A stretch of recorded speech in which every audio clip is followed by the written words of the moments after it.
આપ સર્વોને હેતપૂર્વક જય શ્રી સ્વામિનારાયણ। આજની સત્સંગ કથા વાર્તા નિજ મંદિર સાવરકુંડલા। પવિત્ર ચૈત્ર માસ વિશેષ। આજની સત્સંગ કથા વાર્તામાં આપણે શ્રીમદ સત્સંગી જીવનની કથા સાંભળશું। પ્રકરણ 4 અધ્યાય 71। શ્રી નારાયણ મુનિ કહે છે કે, હે મુનિવર્ય, શ્રોત્રેન્દ્રિય અધ્યાત્મ કહેવાય છે। દિગ અભિમાની તેના દેવતા અધિદૈવ કહેવાય છે। સાંભળવા યોગ્ય શબ્દ અધિભૂત કહેવાય છે। જીવ અધ્યાત્મ ને અધિભૂતના માધ્યમથી રૂપ વિષયને પામે છે। ત્વગિન્દ્રિય અધ્યાત્મ કહેવાય છે। વાયુ અધિદૈવ કહેવાય છે। સ્પર્શ અધિભૂત કહેવાય છે। જીવ વાયુ અને ત્વગિન્દ્રિયના માધ્યમથી સ્પર્શ વિષયનો અનુભવ કરે છે। ચક્ષુ અધ્યાત્મ કહેવાય છે। તેમાં રહેલા સૂર્યદેવ અધિદૈવ કહેવાય છે। રૂપ અધિભૂત કહેવાય છે। જીવાત્મા બંનેના માધ્યમથી રૂપ વિષયનો અનુભવ કરે છે। જીહ્વા અધ્યાત્મ કહેવાય છે। વરુણ અધિદૈવ કહેવાય છે। રસ અધિભૂત કહેવાય છે। જીવાત્મા બંનેના માધ્યમથી રસ વિષયનો અનુભવ કરે છે। ઘ્રાણ અધ્યાત્મ કહેવાય છે। અશ્વિની કુમાર અધિદૈવ કહેવાય છે। ગંધ અધિભૂત કહેવાય છે। જીવાત્મા તે બંનેના માધ્યમથી ગંધ વિષયનો અનુભવ કરે છે।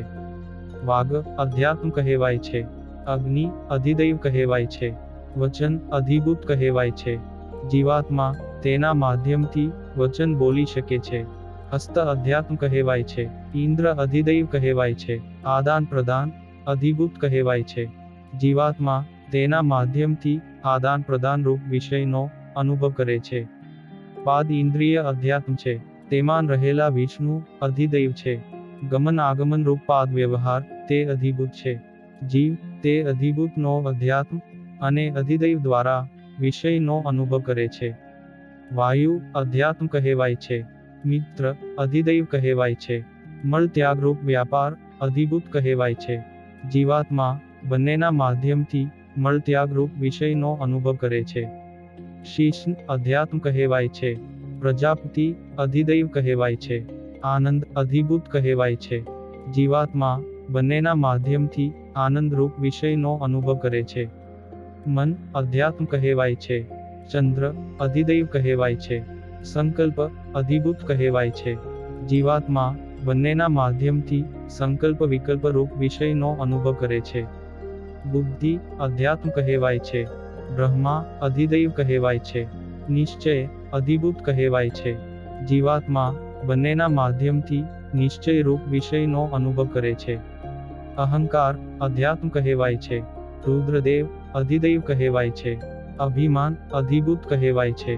જીવાત્મા બંનેના માધ્યમથી અભિમાન રૂપ વિષયનો અનુભવ કરે છે।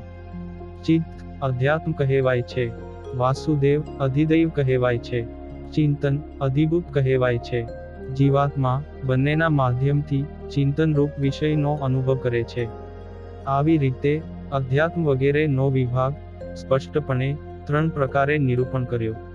એ વિભાગમાં 2 કરણ જાણવા ને ત્રીજું કર્મ જાણવું। અધ્યાત્મ વગેરે ત્રણેય માનથી એકપણનો જો અભાવ વર્તતો હોય તો જીવાત્મા ક્રિયા કરવા સમર્થ થતો નથી, છતાંને પણ એ જીવાત્મા ત્રણેયથી પૃથક છે।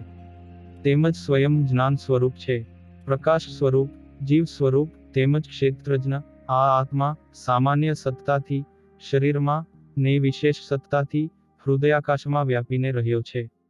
ઇન્દ્રિયોથી પર વિષયો છે, વિષયોથી પર મન છે, મનથી પર બુદ્ધિ છે, ને બુદ્ધિથી પર ક્ષેત્રજ્ઞ આત્મા રહ્યો છે। દેવતાઓએ પ્રકાશિત કરેલા વિષયો મેં મારી ઇન્દ્રિયોથી અનુભવ્યા, આમ હું મારા અંતઃકરણમાં જાણું છું। એમ જે જાણે તેને સ્વયં આત્મા જાણવો। આ પ્રકારે મેં તમને સાંખ્ય જ્ઞાનનો બોધ આપ્યો, જે જ્ઞાનથી શરીરને શરીરી તેમજ સત અને અસતનું સ્વરૂપ જેમ છે તેમ પૃથકપણે સમજાય છે। જે પુરુષો મેં કહેલા આ સાંખ્ય જ્ઞાનથી આત્મ સ્વરૂપ ને 3 શરીરથી ભિન્ન સમજતા નથી, તેઓ માયાથી બંધન પામીને વારંવાર સંસ્કૃતિમાં ભટકે છે। ઇતિ શ્રીમદ સત્સંગી જીવને નારાયણ ચરિત્રે ધર્મશાસ્ત્રે ચતુર્થ પ્રકરણે જ્ઞાનના ઉપદેશમાં અધ્યાત્મ અધિદૈવ અને અધિભૂત તથા ત્રણેયથી પર રહેલા ક્ષેત્રજ્ઞના નિરૂપણ નામે 71મો અધ્યાય સંપૂર્ણમાં. અને હવે પછીની કથા વાર્તા આપણે આગળના ભાગમાં સાંભળશું.